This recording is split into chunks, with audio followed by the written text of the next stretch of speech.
believes that mass hysteria remains the best explanation. He makes this claim in an upcoming Journal of the Royal Society of Medicine commentary. Mass hysteria is the rapid spread of illness symptoms for which there is no organic cause, Bartholomew told Newsweek. It happens in normal, healthy people. It's not just all in their heads, because they do experience symptoms. John Stone, a neurologist from the University of Edinburgh, first consulted for the Guardian article, agrees. To consider this diagnostic possibility properly, you have to strip away its negative connotations. The symptoms experienced in outbreaks of mass hysteria are genuine and not faked or imaginary, he told Newsweek. It's completely ridiculous that 24 people, or the thousands and thousands and thousands of people who have given their testimonies about being targeted and the effects of these external weapons, would all just have some kind of mass hysteria.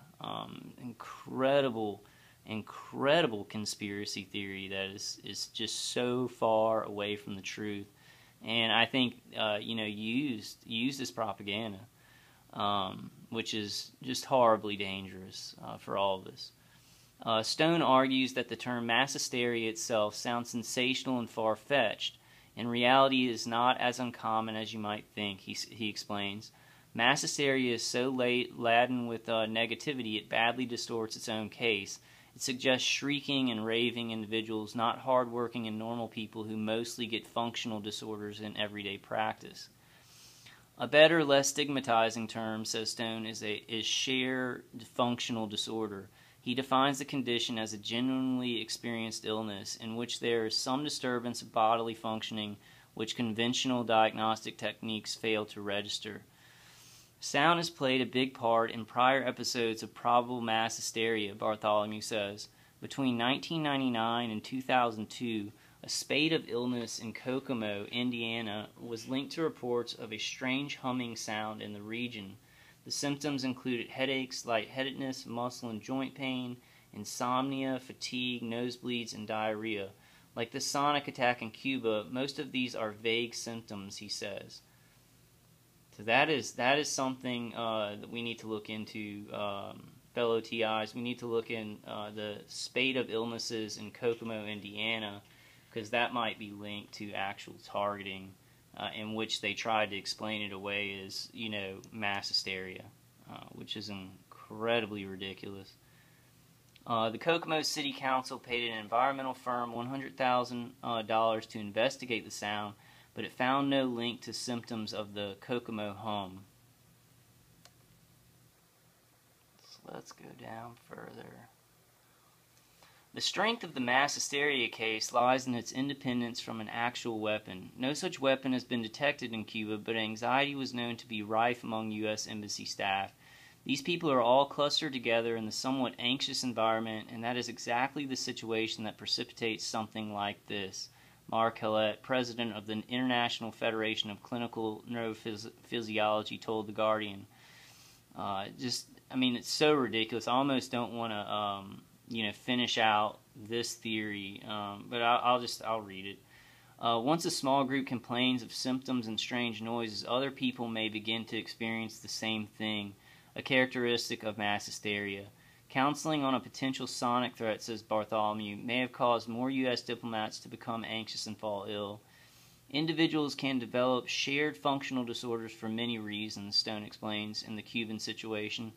These may appear because of fears of injury from a non-existent sonic attack, because of the high-pressure situation, or because of some as-yet unknown physical trigger.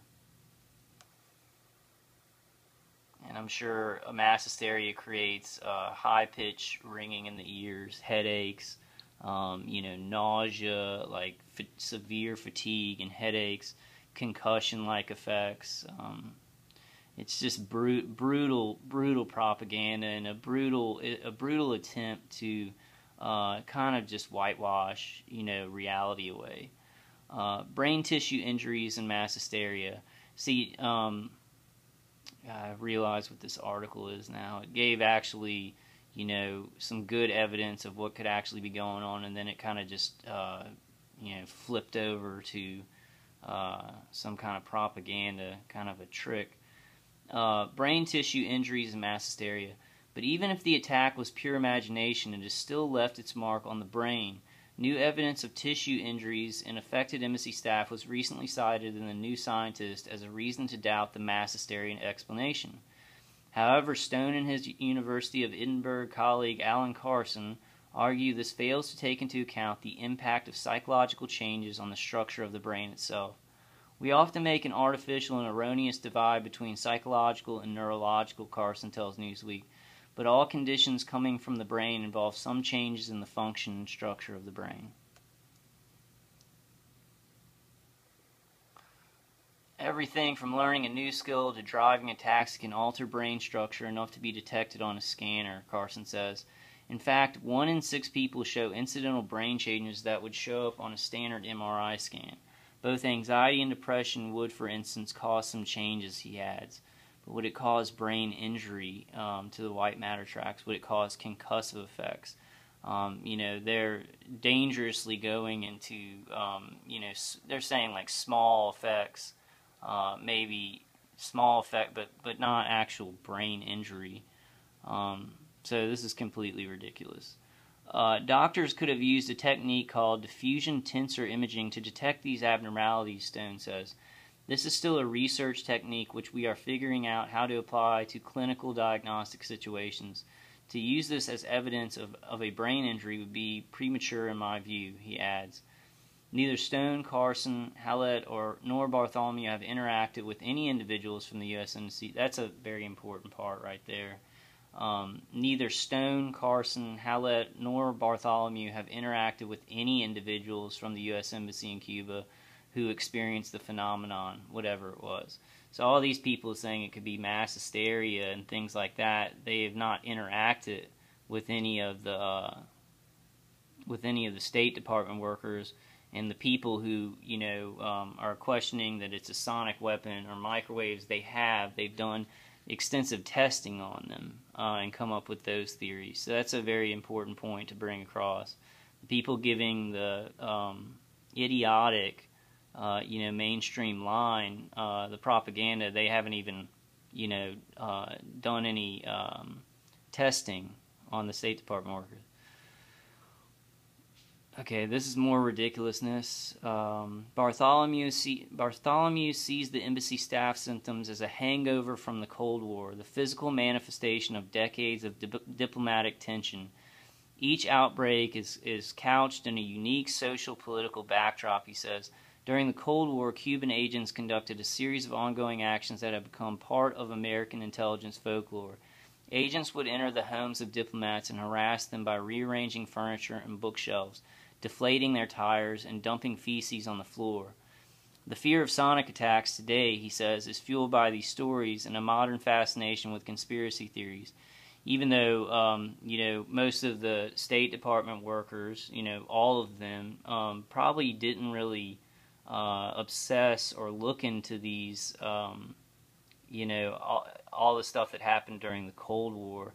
Which also an important thing to bring up is that, probably the bigger percentage, like 90% of targeted individuals, never studied directed energy weapons, never studied gang stalking, never looked into any of these things before experiencing the effects of the weapons, and only then, and that includes me, only when I did experience the high-pitched ringing in the ears, V2K, terrible headaches, attacks to the body. It took me like a year, when I knew something was going on, it probably took me about 8 months to figure out what was going on, to look into directed energy weapon systems. So it took me a long time to figure out what was going on. I wasn't studying directed energy weapon systems and then started feeling pain. And, the majority, I would say the vast majority, there's maybe like 10% of target individuals who have studied this before and then experience it. The fear of sonic attacks today, he says, is fueled by these stories and a modern fascination with conspiracy theories. It's just propaganda. But Stone cautions against jumping too quickly on the mass hysteria bandwagon. The evidence available to me is so sparse that I would be hesitant to say it is the best explanation, he says. However, it is one of the best and certainly deserves serious consideration. Well, at least he admits the evidence available to me is so sparse that I would be hesitant to say it is the best explanation, because he hasn't even talked to the State Department workers, and none of the people with the theory of mass hysteria have interacted with the State Department workers at all. So, I mean, just completely ridiculous that they would even put it in this article, in the majority of the article. As for the microwave radiation, whether or not it was the culprit, this stealth technique may be a weapon of the future, says Lin. I would not be surprised if some military establishment around the world invests or has already been engaged in such a program, he says. That's very important. As for microwave radiation, whether or not it was the culprit, this stealth technique may be a weapon of the future, says Lin. I would not be surprised if some military establishment around the world investor has already been engaged in such a program. So I want to go back up to the top of the article. I mean, they just filled like most of the article with insanity. But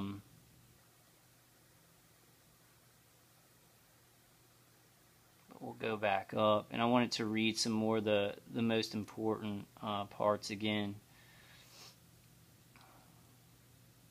Okay, see, this is an important part about all this. A group of neurologists recently told The Guardian that mass hysteria could offer a better explanation for the events. The lack of an obvious physical cause and high levels of anxiety reported by embassy staff could account for symptoms, they argued. These neurologists had not interacted with any affected embassy staff. That's the most important part of those people with the theory of mass hysteria. These neurologists had not interacted with any affected embassy staff, so they're just making up theories without any kind of testing done or talking to the State Department workers. So let's go back to this third possibility. I'm getting to 30 minutes, and I'm going to go ahead and put the link to the article in the video. Also, you can just go to Cuba Embassy Attacks Microwaves in Google. Just put that into Google, and you can find a lot of articles. A third possibility emerged Monday when an article published in IEEE Microwave Magazine suggested the strange symptoms could actually be caused by localized microwave radiation. Such weaponry could directly target individuals while remaining inaudible to others. And they give a very, very good definition of microwave hearing right here. Microwave radiation is usually undetectable to humans, but when delivered at exactly the right frequency, at exactly the right rate for absorption by the human body, and aimed at exactly the right part of the head, a microwave pulse could be heard by an individual target, he wrote. As microwave energy moves through the brain, it generates a tiny amount of heat. This almost undetectable rise in temperature can launch an acoustic wave of pressure that travels inside the ear to the inner ear, Lin wrote. This pressure could move the tiny hairs that pick up sound vibrations, causing the targeted individual, they actually use the term targeted individual, to hear the pulse as they would any other sound. The more intense this pulse, the louder it would ring through the ear, causing discomfort, dizziness, and nausea. The microwave pulse itself might even cause tissue injuries, Lin writes. So that's the most important part of the article. And I will go ahead and put the link in here, and there are many, many other articles out, linking the Cuban embassy attacks to, directed energy weapon systems, to non-ionized microwave radiation. It's unfortunate that a lot of this article spent time on theories by people who've never even seen the State Department workers or done any testing. Kind of just, it's very suspicious. Even if you're a skeptic, you've got to admit that them getting these professors or, getting these people from, from these places who don't know anything about the situation, kind of just throwing out the mass hysteria theory. Total propaganda. But the first part of the article is very, very important. It's what target individuals are talking about, and we need to keep on top of this, guys. I'm going to try and get the same test done as the State Department workers did with their white matter tracks. I'm getting to 30 minutes, guys. I just wanted to do this quick update on the Cuban embassy attack. But I'll be making more videos, and I will see you on the next one.